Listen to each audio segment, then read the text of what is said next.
Ita, Iceria, Ricky, Juanda, Julianti, Lajingga, Lofi Jerry, Mia, Ridwan, Ilham, Robi, Monika, Rogit, Donaviva, Oka, Putri Amalia, Saya Pak. Nah, jadi anak-anak sekalian ya, pada pagi hari ini kita akan membahas tentang sumber hukum Islam yang mempunyai tema Al-Quran dan hadis sebagai pedoman hidup. Agama Islam semua di sini? Ya. Alhamdulillah kalau beragama Islam semua ya.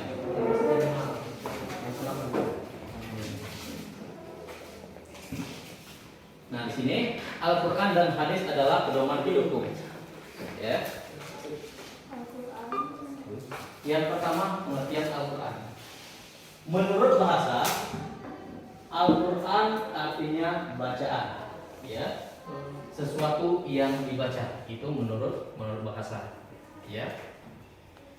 Surat yang pertama diturunkan dalam Al-Quran yaitu surat Al-Alaq, ya, bertempat di Gua Hiro, ya, yang bunyi pertamanya itu Iqra, baca. Jadi kalau kita dipikirkan secara logika, surat yang pertama diturunkan dalam Al-Quran itu adalah tentang membaca. Ya, sumber dari ilmu itu kita bisa membaca. Sumber dari pengetahuan itu bisa membaca. Apabila kita bisa membaca, maka rasa ingin tahu kita itu akan pintu hati kita itu untuk menerima ilmu. Kemudian yang selanjutnya, kedudukan Al-Quran sebagai sumber hukum ajaran agama Islam. Al-Quran sebagai sumber hukum Islam mempunyai kedudukan yang utama dan paling tinggi. Sumber utama dan pertama sehingga semua persoalan harus dapat diselesaikan dan berpedoman kepadanya. Nah, jadi kita apabila mempunyai masalah yang tidak bisa kita selesaikan, ya, kita harus kembalikan kepada Al-Quran. Tidak terdapat dalam Al-Quran ada, ya, sumber hukum Islam yang kedua dan yang ketiga. Selanjutnya, kandungan hukum dalam Al-Quran. Nah, yang terkandung di dalam Al-Quran itu ada tiga. Yang pertama tentang akidah, yang kedua tentang ibadah atau syariah, ya, akidah dan keimanan, syariah atau ibadah atau akhlak atau budi pekerti. Di sini syariah atau ibadah itu terbagi menjadi dua. Yang pertama hukum ibadah dan kedua hukum muamalah. Hukum ibadah tadi termasuk yaitu tentang adanya tentang yang wajib, yang sunnah, itu tentang ibadah, ya, tentang melakukan sesuatu yang nantinya tercantum di dalam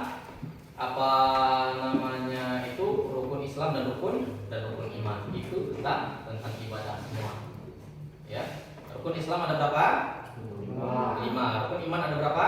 6. Ya. Jadi rukun Islam yang pertama apa coba? Mengucapkan 2 kalimat syahadat.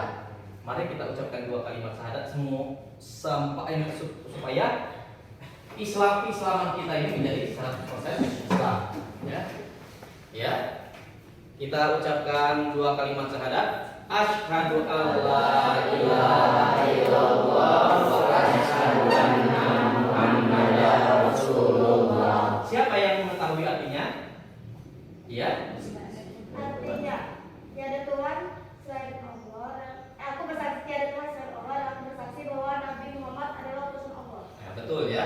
Nah, kita sebagai orang Islam, kita itu harus kuatkan hati kita, upayakan jiwa kita untuk meyakini kalau Tuhan itu adalah Allah Subhanahu wa taala, Tuhan yang menciptakan kehidupan di dunia dan di akhirat. Di alam semesta ini Allah semua yang memilikinya, yang menciptakannya.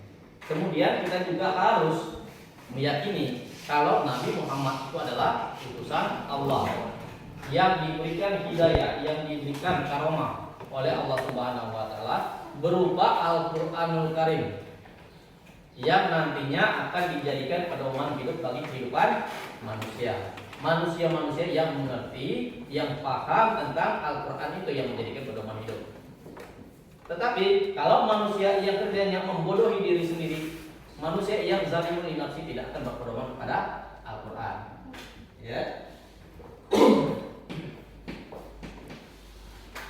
Kemudian yang kedua, pengertian hadis. Menurut bahasa, hadis itu perkataan atau ucapan. Sedangkan menurut istilah, segala perkataan, perbuatan dan ketetapan takrir yang dilakukan oleh Nabi Muhammad SAW. Jadi, yang namanya hadis itu atau sunnah itu adalah segala perbuatan Rasulullah SAW, baik itu yang diucapkan ataupun yang dikerjakannya. Ya, baik itu berupa perkataan ataupun berupa perbuatan, yang harus kita jadikan pedoman dalam kehidupan kita. Apabila dia melakukan hal-hal yang terpuji, kita harus meneladaninya dan menjadikan contoh dalam kehidupan sehari-hari. Kita laksanakan, yang dianjurkan oleh Rasulullah SAW, yang dikerjakan oleh Rasulullah SAW. Salah satunya menjadi orang yang jujur. Dia seorang pedagang, dia mengambil keuntungan itu sedikit, tetapi lancar usahanya, dagangannya cepat habis. Mempunyai prinsip sedikit demi sedikit, lama-lama menjadi bukit. Kemudian, dia tidak menawarkan secara dengan keuntungan yang tinggi. Mungkin dia itu hanya mengambil, kalau ibarat orang-orang itu mengambil keuntungan 100%, ibaratnya harga 50 menjadi 100, itu berarti 100% ya. Tetapi kalau harga 50, dia mengambilnya 50, dia menjualnya hanya 60. Itu berarti cuma 10%. Penting cepat habis. Keterjaminan mutu kualitas barang tersebut akan terjamin. Kenapa? Karena cepat habis. Tidak sampai menjadi barang yang kadaluarsa. Itu yang dilakukan oleh Rasulullah SAW. Sehingga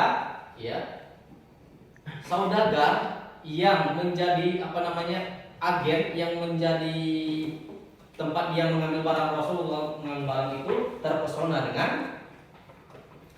dengan kelakuan atau kelarisan yang dimiliki oleh Rasulullah SAW. Dia takjub.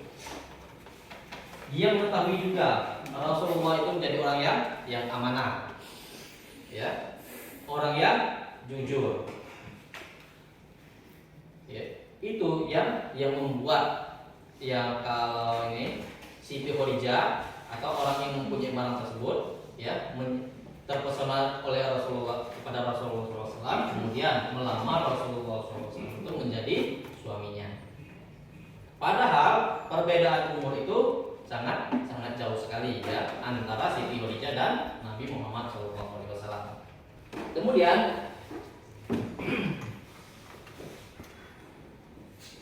kedudukan hadis sebagai sumber hukum Islam yang kedua. Hadis atau sunnah sebagai sumber hukum Islam mempunyai kedudukan berada pada satu tingkat di bawah Al-Quran yang dijadikan sandaran berikutnya. Jadi yang namanya hadis itu menduduki posisi kedua setelah Al-Qur'anul Karim.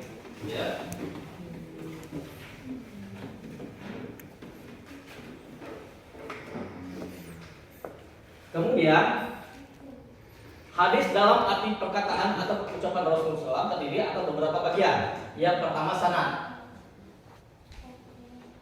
yaitu kelompok orang atau seseorang yang mempunyai hadis dari Rasulullah SAW sampai kepada kita sekarang ini. Itu yang dinamakan hadis sanad. Kemudian Hadis matan, yaitu isi atau materi hadis yang disampaikan Rasulullah SAW. Yang selanjutnya rawi, yaitu orang yang meriwayatkan hadis kepadamu, maka terimalah ia, dan apa-apa yang dilarangnya maka tinggalkan. Jadi ya, apa-apa ketetapan yang telah ditetapkan oleh Rasulullah SAW kita lakukan, kita jadikan pedoman dalam kehidupan hidup kita. Apa-apa hukum ya yang dilarang oleh Rasulullah SAW maka kita tinggalkan. Berarti Rasulullah SAW itu telah memagari hidup kita dengan aturan-aturan yang dia tetapkan dengan hadis. Ya, kita itu diutamakan melakukan segala perilaku yang terpuji dan meninggalkan perilaku yang tercela. Kemudian fungsi hadis terhadap Al-Quran. Fungsi hadis terhadap Al-Quran dapat dikelompokkan menjadi 4. Yang pertama, menjelaskan ayat-ayat Al-Quran yang bersifat umum, ya. Seperti tentang sholat, baik tentang tata cara maupun jumlah bilangan rakaatnya. Nah, jadi ya tentang sholat itu diperjelas dengan hadis. Baik itu tata cara pelaksanaan sholatnya ataupun jumlah rakaatnya yang harus diketahui oleh umat Islam di seluruh dunia. Yang kedua, memperkuat pernyataan yang ada dalam Al-Quran. Seperti dalam Al-Quran terdapat ayat yang menyatakan barang siapa di antara kalian melihat bulan maka berpuasalah. Kemudian ayat tersebut diperkuat oleh sebuah hadis yang berbunyi berpuasalah karena melihat bulan dan berbukalah karena melihatnya. Nah, jadi kita itu apabila melihat bulan maka kita itu disuruh berpuasa. Tetapi itu ketentuan dari hadis. Ada ulama-ulama yang menentukan kapan puasa itu akan dilaksanakan. Yang ketiga, menerangkan maksud dan tujuan ayat yang ada dalam Al-Quran.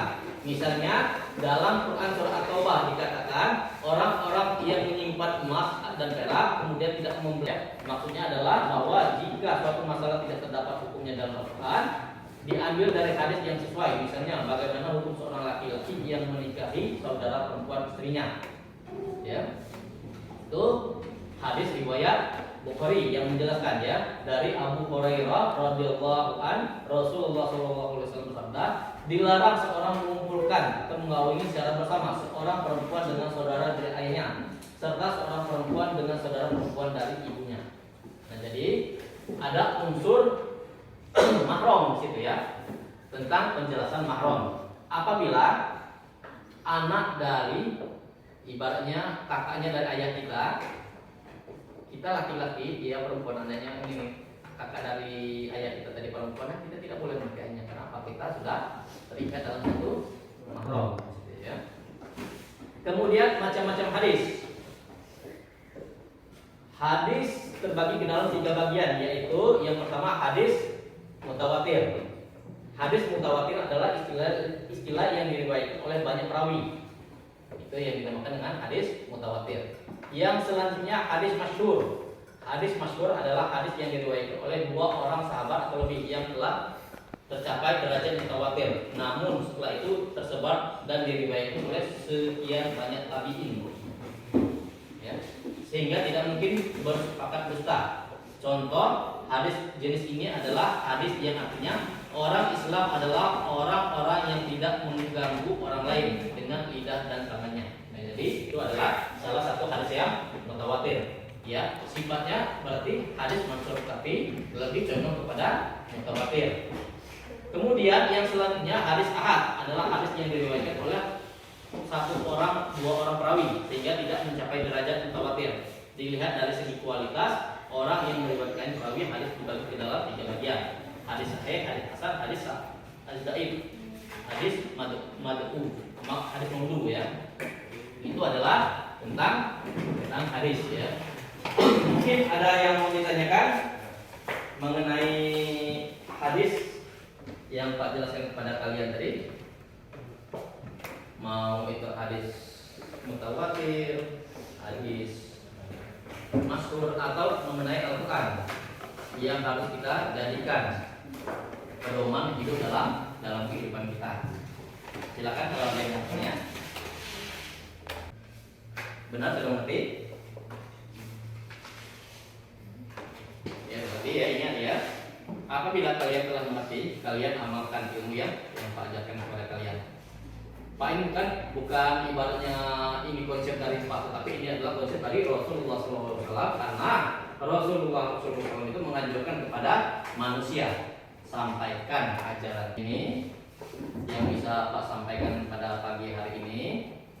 Ya, marilah kita tutup pembelajaran pada pagi hari ini dengan bersama-sama mengucapkan akhiri billahi fisabilillah.